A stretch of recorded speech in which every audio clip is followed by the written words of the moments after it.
আসসালামু আলাইকুম।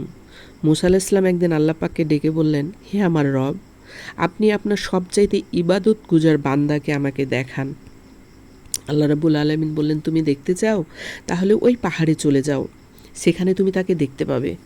মুসা আলাইহিস সালাম সেখানে সেই পাহাড়ে গেলেন এবং দেখলেন একজন বুজুর্গ ব্যক্তি, সে সবসময় আল্লাহর ধ্যানে মগ্ন এবং জিকির করছেন।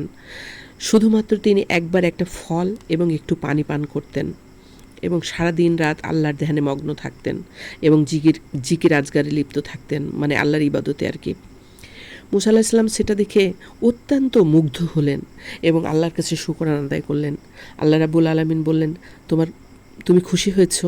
মুসা আলাইহিস সালাম বললেন, হ্যাঁ আমার রব। আল্লাহ রাব্বুল আলামিন বললেন, শোনো মুসা, এর চাইতেও আমার পছন্দনীয় ইবাদত গুজার ব্যক্তি তোমার আশেপাশেই রয়েছে। মুসা আলাইহিস সালাম বললেন, তা কীভাবে? আল্লাহ রাব্বুল আলামিন বললেন, শোনো, এই ব্যক্তিকে তুমি দেখলে এ শুধুমাত্র সংসার সব কিছু ছেড়ে পাহাড়ের গুহায় বসে আমার ধ্যানে মগ্ন, সে আমার ইবাদতে লিপ্ত, আর কোনো ঝামেলা ঝঞ্ঝাট তার জিন্দেগিতে নেই। কিন্তু সমাজে বাস করে কোনো ব্যক্তি আমার ইবাদত করে সংসারের দুঃখ, দৈন্য দশা, অভাব অভিযোগ এবং সামাজিক অনেক কোন্দল, বিপর্যয় সব কিছু সহ্য করে যে আমার ইবাদত করে এবং আমাকে ডাকে, আমার কাছে সাহায্য চায়, বিপদে আপদে দুঃখ কষ্টে প্রতিবেশীদের, আত্মীয় স্বজনদের সাহায্য করে, সবার বিপদে এগিয়ে যায়, আমি সেই ব্যক্তির ইবাদত সবচাইতে বেশি পছন্দ করি। যে আমার সৃষ্টি মূল্যায়ন করে, আমার সৃষ্টি জীবের প্রতি রহম করে, আমি তার প্রতি রহম করি এবং তার ইবাদত পছন্দ করি।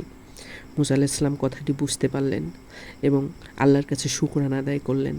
গল্প থেকে শিক্ষা, আমরা সমাজে আমাদের জীবনে অনেক দুঃখ কষ্ট ঝড় ঝঞ্ঝা আসে এবং সেগুলোকে ওভারকাম করে আমরা আল্লাহ পাকের দরবারে দুহাত তুলে মোনাজাত করি, আল্লাহর কাছে নিজেকে সঁপে দেই এবং আল্লাহর সাহায্য কামনা করি। আমরা চাই মহান আল্লাহ এই বিপদ থেকে, মুসিবত থেকে আমাদেরকে হেফাজত করবেন। আমরা একজন আরেকজনের জন্য দোয়া করি, আমরা এক মুসলিম আর এক মুসলিমের জন্য দোয়া করি, একজনের বিপদে আরেকজনে এগিয়ে যায়। এই যে আমাদের তার মধ্যে থেকে আমরা আল্লাহর ইবাদত করি, আমাদের এই ইবাদতটাই মহান আল্লাহ পাকের কাছে সবচাইতে পছন্দনীয়। এমনকি আল্লাহর সৃষ্টির মধ্যে ছোট্ট একটা জীব, একটা পিপিলিকা কিংবা একটা পাখি বা একটা পশুকে ভালোবাসাও একটা ইবাদত। ধন্যবাদ। আসসালামু আলাইকুম ওয়া রাহমাতুল্লাহি ওয়া বারাকাতুহু।